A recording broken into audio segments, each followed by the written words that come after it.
Again, down to electrical codes, Americans are like, let's just put all the electricity into one wet room. That's fine. Electrocute yourself away. Hey guys, welcome back to the Girl Gone London channel. If you're new here, my name is Kaylin. I'm a dual UK and American citizen, and I've made a list of 17 household items here in the UK that I genuinely had never seen before moving here. Some of them are kind of specific and you might think, well, that makes sense why she hasn't seen them before moving to a new country. And some of them I think you're gonna be surprised that I had literally never encountered before.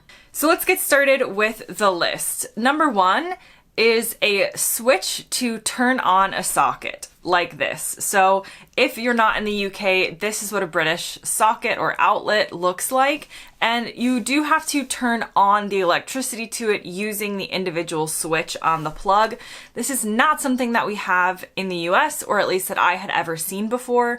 Our system was simply that you plug something in, the outlet is always on, as it were, there's no on-off switch, and so you plug something in and it gets charged. Here in the UK, if you forget to actually turn on the electricity to the outlet, you can plug something in and have it not actually be charging, which is better for conserving electricity, but it's not better for an American who moves to the UK and used to forget this. So I would plug in my phone or something and it wouldn't be charging even though I thought it was. So that's something that if you are moving to the UK that you might need to get used to. The next thing on my list is a shaving point, which looks like this and is a type of outlet in a UK bathroom that you plug your like shaver and like an electrical toothbrush has this kind of charger. It's a different outlet and a different type of plug that goes into it. I had never encountered this before, never seen a different kind of plug to be used in the bathroom. American bathrooms just have regular outlets in them, which is not allowed in the UK, but in America it is. So you can plug in anything you want in an American bathroom. There's no separate style of plug. And so when I first moved to the UK, I'm like, what is this contraption on the wall in the bathroom, and how do I plug in my hairdryer? Turns out you can't plug in a hairdryer into a UK bathroom for safety reasons, electrical reasons. There's a higher electrical voltage in the UK, but in America, again, you want to plug in your hairdryer over the running water? No one cares. Plug it in. So we don't have different outlets in the bathroom, and that is something that I first encountered when I moved to the UK. Next on my list, and we're going into the kitchen now, is an egg cup. And I mentioned this in my video about eggs. We typically don't have egg cups as common household items in America. We typically don't eat eggs this way by doing the kind of like dippy egg and Sulters kind of experience. If we were to have a hard-boiled or soft-boiled egg, we would kind of just put it on the plate or maybe in like a small dish, but we wouldn't have a specific egg cup for it. Again, I'm sure some Americans do, especially if you have relatives or, you know, recent family history from other parts of the world, but your standard all-American family are not going to have egg cups in the house. So that was something I first encountered when I moved to the UK. And the next thing on my list, which is going to be one of the more surprising ones, is a kitchen scale for food, a food scale. Yes, I have seen a scale that you step on with your body, but I had never seen a scale that you weighed food with before living in America. So we typically use a different system of measurements, which everybody complains about in the comment section when they comment on my videos saying, why do all American recipes just measure stuff in cups? What's a cup? A cup is an actual form of measurement. You actually buy a measuring cup that looks like this. And yeah, we measure stuff in cups and obviously tablespoons, teaspoons, whatever. We don't measure stuff typically in our recipes in weight, in grams and stuff like that. So yeah, it is confusing because it'll be like a cup of chopped bananas, but it's like, how chopped are these bananas?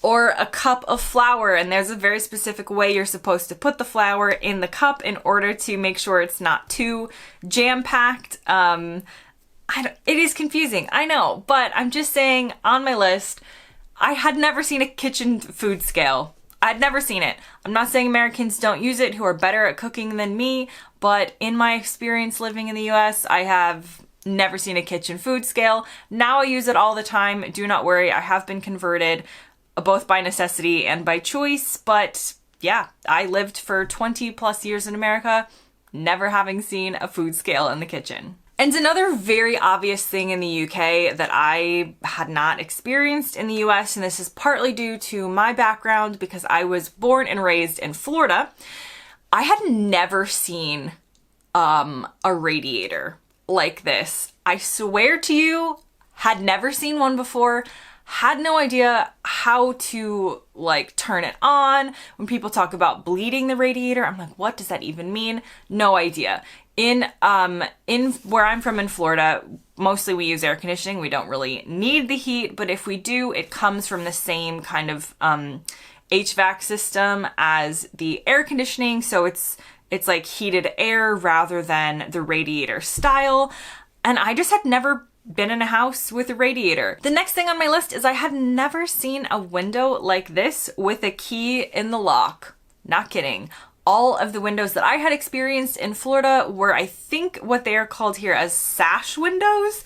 And you simply, there is like a little latch, but it just goes up and down. It slides up and down. There is not a specific key to go in the window. So when I first moved to the UK and discovered windows with keys that went in the locks, it was a very different experience. Now, I've mentioned this in another video, but I don't love the key type of windows. I have to say I prefer ones that just have like an easy latch that you can just open, not worry about losing the key if you've locked the window or something like that. I'm sure it's better for security, but I was just always used to windows that you simply had a little latch on the inside that goes up and down. And on that note, the next thing on my list was I had never experienced a set of windows that had a smaller one that you could simply only open that one. So I just was used to big, kind of like single pane windows.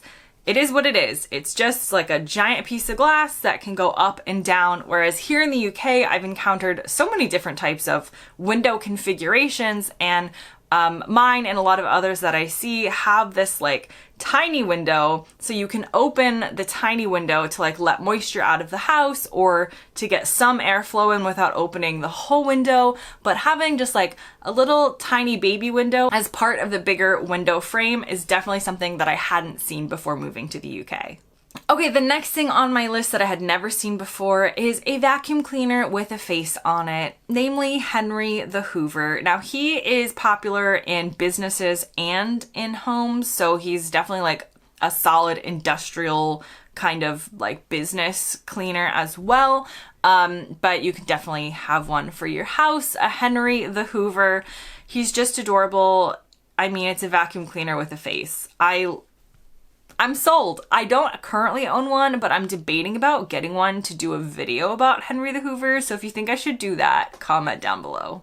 The next thing on my list that I had not seen before moving to the UK is a combo washer and dryer. So if you're watching this from outside of the UK, and particularly from like outside of Europe, you might be surprised to know that there exists such a thing as a combination washer and dryer. Had never experienced this in the US. We just have bigger homes typically, and even like in a small apartment, even though I had lived in smaller places in the US, we would typically like go to the laundromat or go to like the laundry services within the apartment building. So maybe you didn't have it in your apartment, but you weren't gonna have like a tiny combo washer dryer in your apartment or in your flat. So experiencing this for the first time was definitely very confusing. I was a student in London and we were like looking around the flat trying to figure things out, and we're very confused as to whether it was a washing machine or a dryer, because we thought it had to be one or the other until we realized that actually it did both. The next thing on my list that was new to me when I moved to the UK are separate taps. So mixer taps that look like this are the most common in the US and were the most common where I grew up. I really don't think I had ever seen a separate taps or faucets, as we would say in the States. So hot being on one side, cold being on the other. I have covered this in other videos, and there are lots of funny memes on the internet about like how to decide whether to use the hot or cold and how to mix them without scalding yourself or being freezing. This is just something I wasn't exposed to in the US before moving to the UK, and they're not all over the UK depending on like when the building was built. So I don't have them in my house now. I'm actually just trying to think, do I? No, I don't. But like if you go to an older building or a pub or something, it's very common sometimes to have the separate taps here, which I had never seen. The next thing on my list is a hot water bottle. And the first time someone said hot water bottle here, I was just thinking about a water bottle that they would somehow make hot. No, that's not it. This also again has to do with being from Florida, where it's very hot anyway, so we don't necessarily need help there. But I had just never seen this item, which is a hot water bottle. So you actually fill this like rubber container with hot water, and then it has a covering over it, and people just like cuddle up with it or put it in their bed at night when it's cold in the UK. And this is just something I had not been exposed to, and now I own two. The next thing on my list is I had never seen carpet in a bathroom before moving to the UK. And this is something that is not common in the UK nowadays, from what I can tell. But I have definitely been in older homes, like grandma era homes, or like a grandma lives there and hasn't updated it in a long time kind of home, where they have carpet in the bathroom. Possibly this exists in places in America. Again, I'm not necessarily blaming the UK for this weird practice in my opinion, but it was something that I had never seen in any home I had been in America. And in the UK, I've experienced it a couple times. To me, this doesn't make sense. To me, the bathroom is the last place that you would want carpet. So if you have carpet in your bathroom, someone please explain the reasoning. I think there's multiple obvious reasons why this would not really make sense or be a good idea. Though I do love carpet, and I prefer, fun fact, carpet over tile and hardwood flooring. So I'm on board with carpet as a floor covering. I'm just not on board with carpet in the bathroom. And I have seen it in a couple of houses in the UK. So again, someone please explain, if this is you, how that happened. The next thing on my list, and a very obvious one people mention all the time, so we're gonna mention it and then fly right over it, is, yeah, I had never seen an electric kettle before moving to the UK. And I know I even say the word kettle weird, according to most Brits. Had never seen it. I had seen ones that you put on the stovetop, but I had never seen one that you plug in before I moved to the UK. Just hadn't. Okay, next on my list is I had never seen an airing cupboard. And an airing cupboard, for those not in the know, is within the home, like a small, well, it's not small, it's large enough to hold the boiler essentially within the home, but then there's usually some shelves, so there's like a small amount of storage within the airing cupboard. And I have extended family members here who I know would like store some clothes in the airing cupboard, or maybe they used to like dry clothes in the airing cupboard. Essentially, it's a cupboard with a boiler in it. Our boiler in the States always used to be in the garage. Like we'd have a large garage, and so it was always just like outside in the garage, not in any type of cupboard, and not in the house. So that's something that I had never experienced before. The next thing on my list is the washing up bowl. I had never seen a washing up bowl in the US. It wouldn't really have made sense in the sinks that we had. We had like garbage disposals, and it just wasn't the way that we like did dishes in the US. I know that washing up bowls potentially have been in homes in the US. So again, I'm not saying this only happens in the UK, but in my experience, I personally went 20 years without ever seeing one in the US. So I moved to the UK and wondered why everybody had an extra sink within their sink. Again, there's a long history of me questioning washing up bowls on this channel, so you can go find my thoughts in other videos. I don't like them. I know a lot of you do. But for the sake of this video, let's just say, like it or not, I had never seen it before moving to the UK.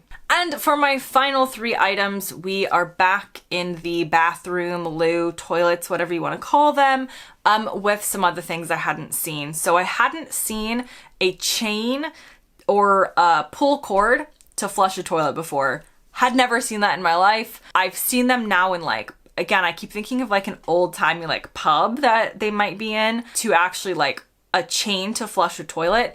And equally, I hadn't seen the pull cord to turn on and off the light in the bathroom. Again, down to electrical codes, Americans are like, let's just put all the electricity into one wet room. That's fine. Electrocute yourself away.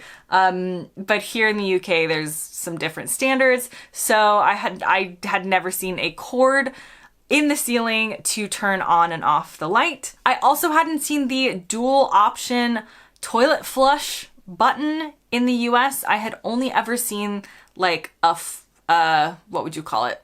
Like a handle, like a flushing handle. That's honestly, there's a small possibility that I had seen like a button push flush for a toilet in America, very small. But even if I had, it wouldn't have been the dual type where you get to choose your level of flush, because I remember getting to Heathrow Airport the first time I ever stepped foot in the UK, and I took a picture to send it to my friends back home to be like, A, I don't understand what's happening. B, look, I'm in a foreign country. So the multiple options when it comes to toilet flushing was new to me in the UK. And the final thing I had never seen before moving to the UK is this style of electric shower. I lived in a flat share, or it was a house share actually, in London years and years ago that had one of these, and I was very confused as to what was happening. I knew that it was the shower, but it was just strange to me that it was like this separate box that I needed to turn on. I was always used to the more standard type of shower that looks like this, so experiencing that for the first time was new for me when I moved to the UK. Now that brings me to the end of this video. Comment below and let me know what was most surprising to you that I had never seen before moving to the UK. I would love to hear it, and things that you might have experienced when going to a new country when it comes to maybe household items that were new to you. Hope you enjoyed the video. Thanks so much for watching, and I'll see you next time.